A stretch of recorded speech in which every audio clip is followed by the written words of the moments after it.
यहाँ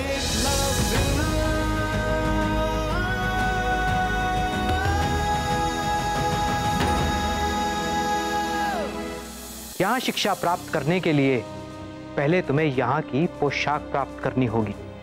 तुम्हें इस घोड़े से तेज दौड़ना होगा।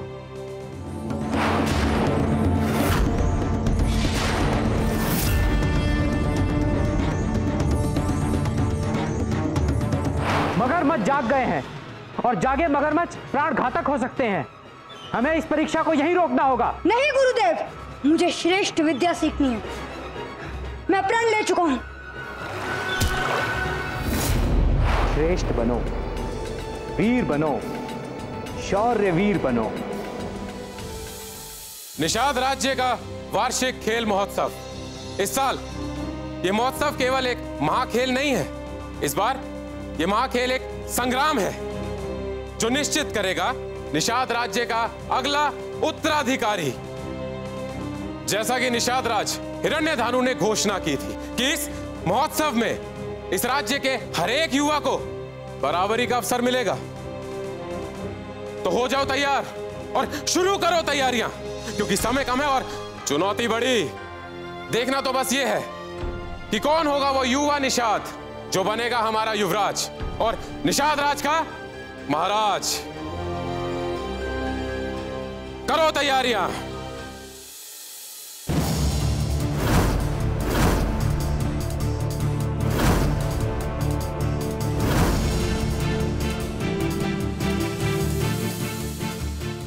गुरुजी कहाँ है? मुझे गुरुजी से मिलना है, उनका आशीर्वाद लेना है मुझे। कहाँ है वो? महाखेल शुरू होने वाले हैं ना? गुरुजी तो राजमहल गए हुए हैं। महाखेलों के सारे नियम और कानून तो गुरुजी ही बनाते हैं। महाराज से विचार विमर्श करने गए हुए हैं। राजमहल में तुम उनसे मिले नहीं क्या?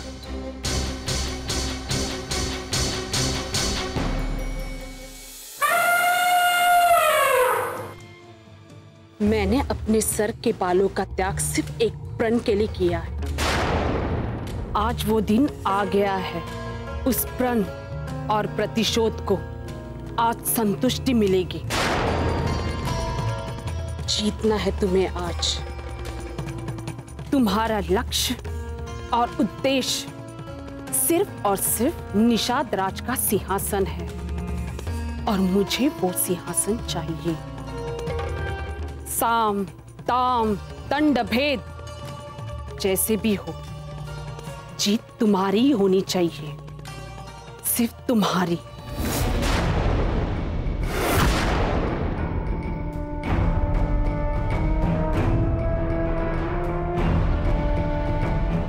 जीत मेरी ही होगी माँ।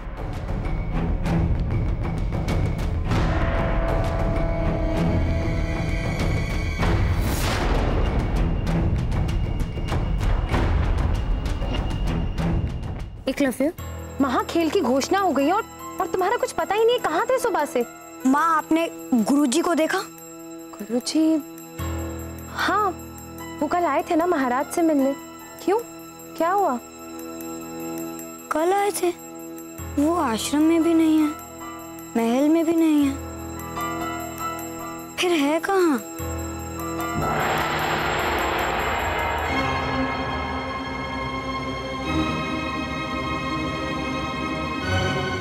जाओ।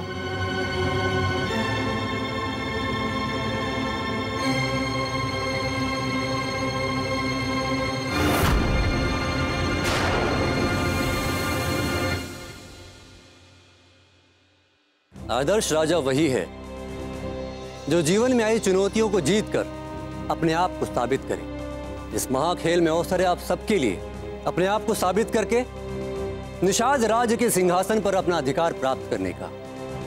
मैं इस महाखेल के आरंभ की घोषणा करता हूं। आज के इस पहले खेल का नियम है, जो गिरा वो हारा।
युद्ध में खतरा एक दिशा से नहीं, हर दिशा से आता है। एक खतरा पार करने के बाद निश्चिंत नहीं होना चाहिए। अगले खतरे की सावधानी ही सर्वश्रेष्ठ योद्धा सुनिश्चित करती है।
निसंदेह इन मटकों में पानी है, किंतु इन मटकों में से एक मटके में पीने लायक पानी है और दूसरे मटके में पानी में रहने वाला विषैला सांप है।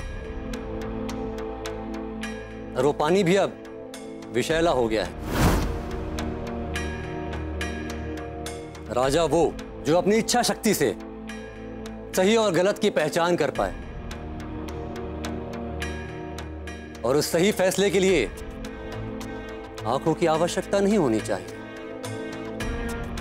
चयन करो इन मटकों में कौन सा मटका शुद्ध पानी का है और आगे बढ़ो इस खेल के दूसरे चरण के लिए।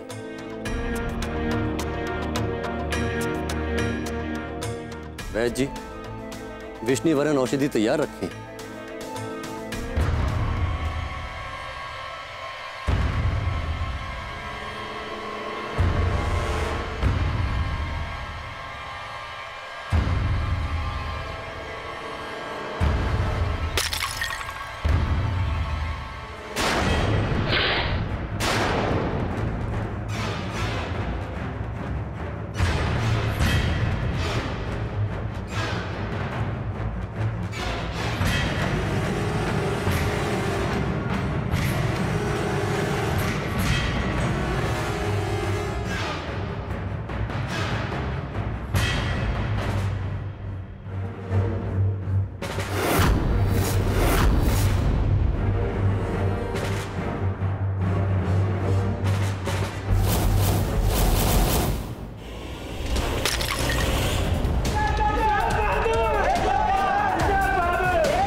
खेल के 2 चरण समाप्त हुए।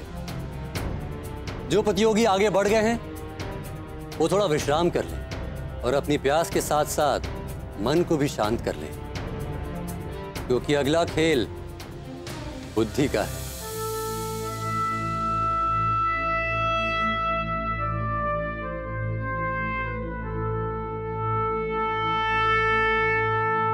एक राजा के सामने कई कठिनाइयां आती हैं, कई ऐसे प्रश्न आते हैं जहां राजा का विवेक और उसकी समझदारी ही उसे सही निर्णय तक पहुंचाती है। किंतु एक गलत निर्णय, फिर वो राजा चाहे कितना भी महान क्यों ना हो, वो अपना सब कुछ खो देता है। अगला खेल है ये भूल भुलैया। आप में से कोई भी उस भूल भुलैया को पार करके दूसरी छोर पर रखी मेरी तलवार तक पहुंचेगा, वही होगा निषादों का राजा, मेरा उत्तराधिकारी। ध्यान रहे, विवेक और समझदारी ही तुम्हें इस भूल भुलैया से निकाल सकती है। एक गलत निर्णय और तुम फंस कर रह जाओगे इस भूल भुलैया में, और जो यहां फंस गया वो इस खेल से बाहर हो गया। एक सहायता भी है आप सबके लिए इस खेल में, और वो है प्रकृति। प्रकृति तुम्हें सही मार्ग चुनने का पथ दिखाएगी, पर चयन और निर्णय तुम्हारा ही रहेगा।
दाएं जाऊं या बाएं? प्रकृति सहायता करेगी, परंतु कैसे?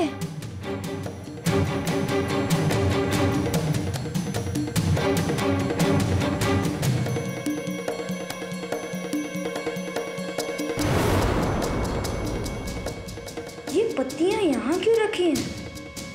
क्या यही है प्रकृति की सहायता?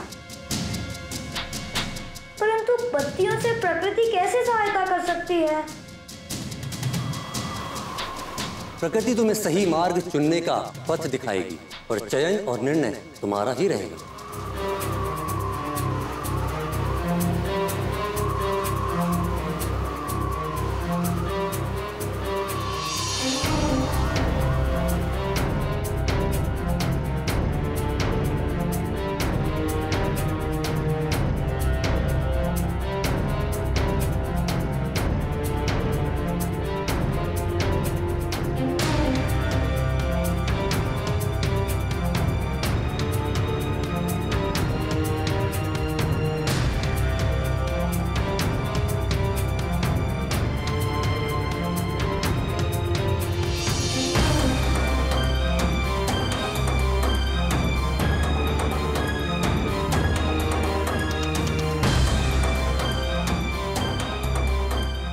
सारे मोड़ प्रकृति सहायता करेगी, मगर कैसे?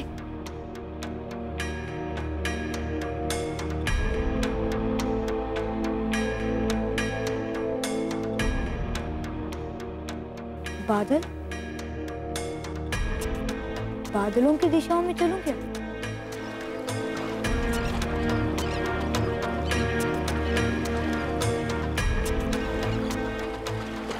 पानी की आवाज, प्रकृति सहायता करेगी, यही सही रास्ता है। भाग एकलव्य!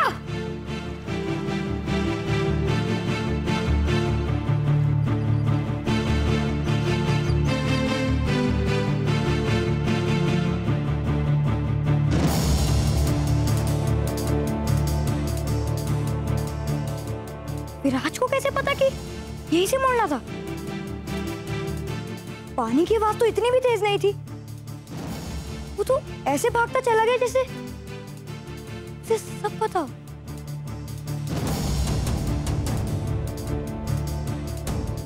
भाग एकलव्य भाग।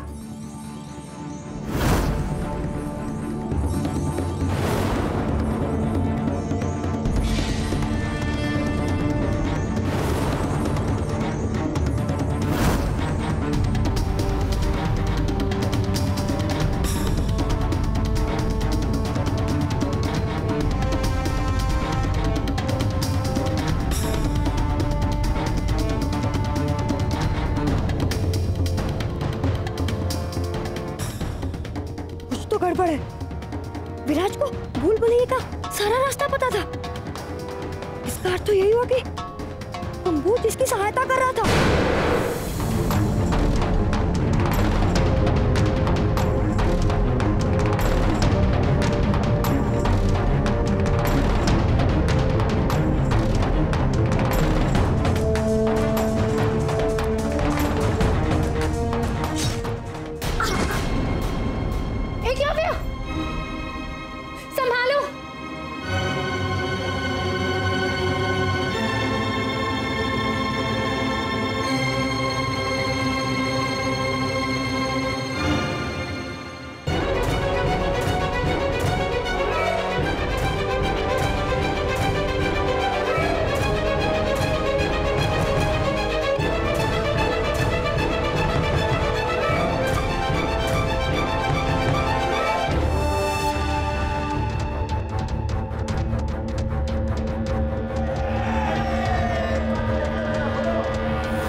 अति उत्तम।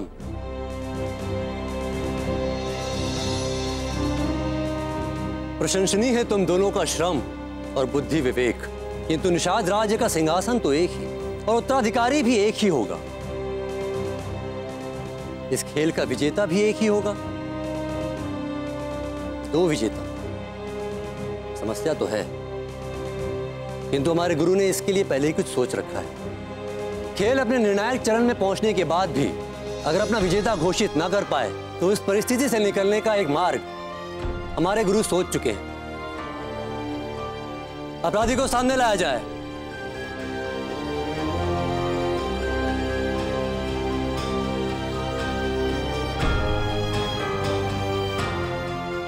विराज और एकलव्य, अब तुम दोनों ही हो, जिसमें से कोई एक निषाद राज्य का उत्तराधिकारी बनेगा। राजा उत्तम वो जो अपने निर्णयों से उस राजा के मान को, उसके सम्मान को, उसके अधिकार को हमेशा साबित कर सके। राजा भेदभाव नहीं करता, राजा न्याय संगत होता है।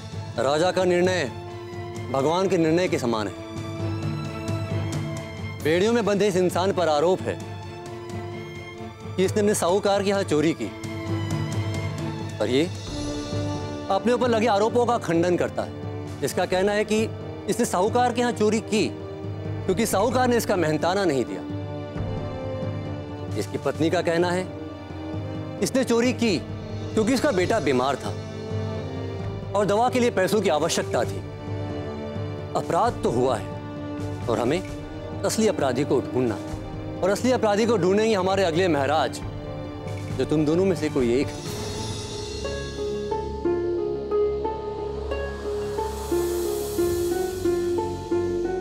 क्या निर्णय है तुम्हारा विराज? असली अपराधी कौन है? वो चोर जिसने चोरी की, या वो साहूकार जिसके मेहनताना नहीं देने के कारण उस आदमी को चोरी करनी पड़ी? इसमें बहुत सोचने की जरूरत ही नहीं है निषाद राज। पानी की तरह साफ साफ है कि इस परिस्थिति में अपराधी ये साहूकार ही है, ना ही कि इस बेड़े में बसे ये मजदूर। अगर इस साहूकार ने इनको अपना मेहनताना समय पर दे दिया होता तो इसे अपने बीमार बच्चे के लिए चोरी करने की जरूरत ही नहीं पड़ती। मेरा निर्णय यही है कि इस परिस्थिति में अपराधी ये साहूकार ही है। अति उत्तम। नहीं महाराज,